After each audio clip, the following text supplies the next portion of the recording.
wabarakatuh. Perkenalkan, nama saya Ainul Rahma, NIM D24040034, Fakultas Keguruan dan Ilmu Pendidikan, Program Studi Pendidikan Guru Sekolah Dasar dari Universitas Madako Toli-Toli. Untuk menempuh tugas mata kuliah Public Speaking dan Simulasi Kreatif, dosen pengampu Mu Hairul Umma BK SPD MPD.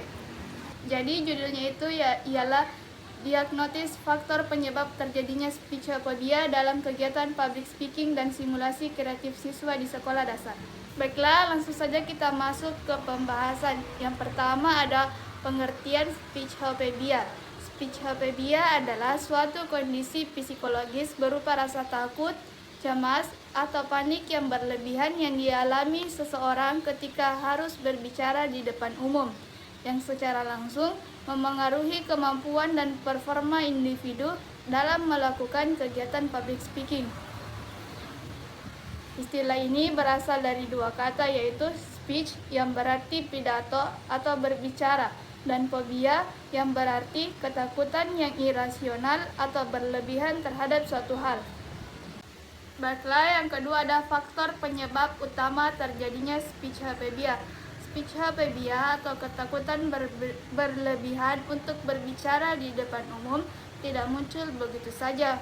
Kondisi ini biasanya berkembang karena kombinasi faktor psikologis, lingkungan, dan pengalaman pribadi. Berikut adalah faktor-faktor utamanya. Yang pertama ada pengalaman traumatis di masa lalu. Pengalaman negatif saat berbicara di depan umum, seperti diejek atau ditertawakan audiens, lupa materi saat presentasi, dimarahi guru atau atasan karena penampilan buruk. Pengalaman seperti ini dapat menanamkan rasa takut mendalam dan memunculkan trauma, sehingga individu mengasosiasikan public speaking dengan rasa malu atau kegagalan. Yang kedua, rasa takut akan penilaian. Individu dengan speechophilia sering memiliki kekhawatiran berlebihan bahwa audiens akan menilai mereka secara negatif, akan terlihat bodoh atau tidak kompeten, akan membuat kesalahan yang memalukan. Ketakutan akan persepsi orang lain inilah yang menjadi akar dari gangguan kecemasan sosial yang memicu speechophilia. Yang ketiga ada kurangnya kepercayaan diri. Orang yang merasa dirinya tidak cukup pintar, menarik, atau layak untuk berbicara cenderung meragukan kemampuan berbicaranya sendiri, meyakini bahwa ia akan gagal, menolak kesempatan untuk tampil. Kurangnya self-esteem membuat seseorang tidak memiliki keyakinan menyampaikan ide secara terbuka. Yang keempat ada perfeksionisme berlebihan. Perfeksionis cenderung takut tampil di depan umum karena ingin tampil sempurna dan tanpa celah. Takut kesalahan kecil akan membuat mereka gagal total. Akibatnya, tekanan untuk tampil sempurna justru membuat stres meningkat dan menyembuhkan speechophilia. Yang kelima, gangguan kecemasan sosial. Speechophilia seringkali merupakan bagian dari social anxiety disorder, yaitu gangguan mental yang membuat seseorang sangat cemas dalam situasi sosial, takut dilihat, dihakimi, atau ditolak orang lain. Individu dengan gangguan ini seringkali juga mengalami speechophilia secara kronis. Yang keenam, kurangnya pengalaman atau latihan. Seseorang yang jarang atau belum pernah berbicara di depan umum tidak terbiasa dengan tekanan situasi, mudah panik karena tidak tahu cara mengatur emosi dan alur bicara. Kurangnya latihan membuat ketidakpastian dan rasa takut tumbuh semakin besar. Yang ketujuh, lingkungan yang tidak mendukung. Faktor sosial dan keluarga juga bisa memicu speechophilia. Misalnya, lingkungan yang suka mengkritik atau meremehkan pendapat. Tidak adanya dorongan untuk tampil percaya diri sejak kecil. Guru atau pembimbing yang terlalu keras. Lingkungan seperti ini menghambat perkembangan kepercayaan diri dan melanggengkan rasa takut tampil di depan umum. Yang kedelapan dan terakhir, faktor biologis dan genetik. Beberapa penelitian menunjukkan bahwa individu dengan riwayat keluarga yang memiliki gangguan kecemasan lebih berisiko mengalami speechophilia. dan ketidakseimbangan kimia otak seperti serotonin dapat memengaruhi respon stres dan kecemasan. Yang ketiga ada perbedaan antara gugup dan speechophilia. Gugup saat berbicara di depan umum adalah hal yang wajar dan umum terjadi. Biasanya muncul dalam bentuk kecemasan ringan seperti jantung berdebar, tangan berkeringat, atau pikiran kosong sesaat sebelum atau saat mulai berbicara. Namun, perasaan ini bersifat sementara dan akan mereda seiring berjalannya waktu atau setelah terbiasa. Gugup tidak sepenuhnya menghambat kemampuan seseorang untuk tampil dan menyampaikan pesan. Sebaliknya, speechophilia adalah ketakutan yang berlebihan dan irasional terhadap situasi berbicara di depan umum. Rasa takut ini tidak hanya muncul saat akan berbicara, tetapi bisa dirasakan jauh sebelum hari pelaksanaan. Speechophilia dapat menyebabkan reaksi fisik dan emosional yang lebih ekstrim, seperti ingin menghindar sepenuhnya, menangis, sulit bernafas, dan menolak tampil. Berbeda dengan gugup, speechophilia tidak akan hilang dengan sendirinya dan membutuhkan pendekatan yang lebih serius, seperti latihan bertahap, dukungan psikologis, dan penguatan positif. Yang keempat, gejala umum yang terjadi pada speechophilia. Yang pertama ada gejala fisik seperti jantung berdebar cepat. Yang kedua, berkeringat berlebihan, terutama di telapak tangan, dahi, dan ketiak. Yang ketiga, tangan dan kaki gemetar. Yang keempat, mulut kering dan sulit menelan.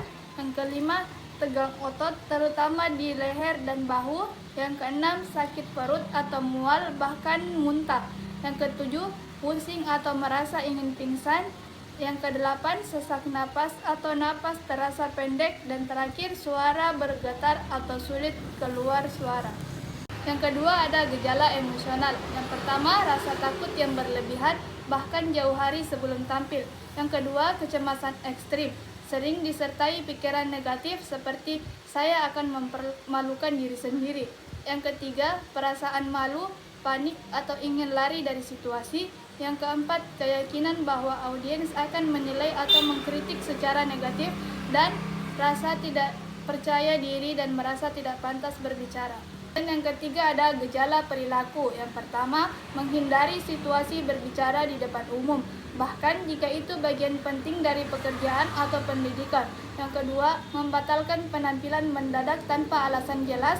Yang ketiga, mengandalkan catatan secara berlebihan tanpa mencoba menjalin kontak dengan audiens. Yang keempat, berbicara terlalu cepat atau terlalu pelan. Yang kelima, menunduk, menghindari kontak mata, atau menunjukkan gestur tubuh yang tertutup. Dan yang kelima ada strategi dan pencegahan speechophilia. Mengatasi speechophilia membutuhkan pendekatan yang menyeluruh baik dari segi mental, emosional maupun praktis. Berikut adalah strategi-strategi yang dapat digunakan untuk mencegah dan mengatasi speechophilia. Yang pertama, persiapan yang matang. Menguasai materi yang akan disampaikan adalah kunci utama agar merasa lebih percaya diri. Latihan berkali-kali di depan cermin, teman, atau keluarga dapat membantu mengurangi rasa takut, dan buat catatan kecil atau poin-poin penting sebagai panduan agar tidak kehilangan arah. Yang kedua, latihan dan paparan bertahap. Mulailah berbicara di depan audiens kecil terlebih dahulu seperti teman dekat. Tingkatkan secara bertahap skala audiens untuk membangun ketahanan mental, dan bergabung dengan klub public speaking seperti Toastmasters bisa sangat membantu. Yang ketiga, teknik relaksasi dan pengelolaan emosi. Latihan pernapasan dalam sebelum berbicara untuk menenangkan sistem saraf. Teknik mindfulness dan meditasi membantu menenangkan pikiran dari pikiran negatif, dan gunakan visualisasi positif, yaitu membayangkan diri sukses berbicara di depan umum. Yang keempat, ubah pola pikir negatif. Ganti pikiran seperti saya akan gagal menjadi saya telah mempersiapkan ini dengan baik. Gunakan affirmation positif setiap hari seperti saya mampu, saya percaya diri, dan terapkan kognitif behavioral terapi atau CBT jika dibutuhkan dengan bantuan psikolog. Kelima, fokus pada pesan, bukan diri sendiri. Alihkan fokus dari bagaimana saya terlihat menjadi apa yang ingin saya sampaikan. Dan ingat bahwa audiens hadir untuk mendengar informasi, bukan menghakimi penampilan. 6. Menerima ketidaksempurnaan. Sadari bahwa kesalahan kecil adalah hal yang wajar dan bisa ditangani dengan tenang. Dan jangan terpaku pada penampilan sempurna, tapi utamakan koneksi dan kejelasan pesan. Ketujuh, perkuat kepercayaan diri secara umum. Terlibat dalam kegiatan sosial yang menantang kemampuan berkomunikasi dan ambil peran sebagai pemimpin dalam proyek kecil untuk membangun rasa percaya diri. Yang kedelapan, cari bantuan profesional jika diperlukan. Jika ketakutan sudah sangat mengganggu, konsultasi dengan psikolog atau psikiater adalah langkah bijak. Dan terapi seperti CBT, exposure terapi, atau bahkan farmakoterapi atau penggunaan obat penenang ringan bisa digunakan sesuai diagnosis ahli. Yang kesembilan, pelatihan public speaking secara formal. Mengikuti pelatihan diri mentor atau lembaga komunikasi akan memberikan teknik dan pengalaman praktis, dan pelatihan ini juga mengajarkan cara menggunakan bahasa tubuh, intonasi suara, dan kontak mata dengan benar. Yang ke-10, evaluasi dan refleksi diri setelah tampil. Setelah berbicara, lakukan refleksi, apa yang sudah bagus, apa yang perlu ditingkatkan, dan jangan terlalu keras pada diri sendiri. Setiap kemajuan kecil adalah langkah besar. Baik, sekian dari saya. Assalamualaikum warahmatullahi wabarakatuh.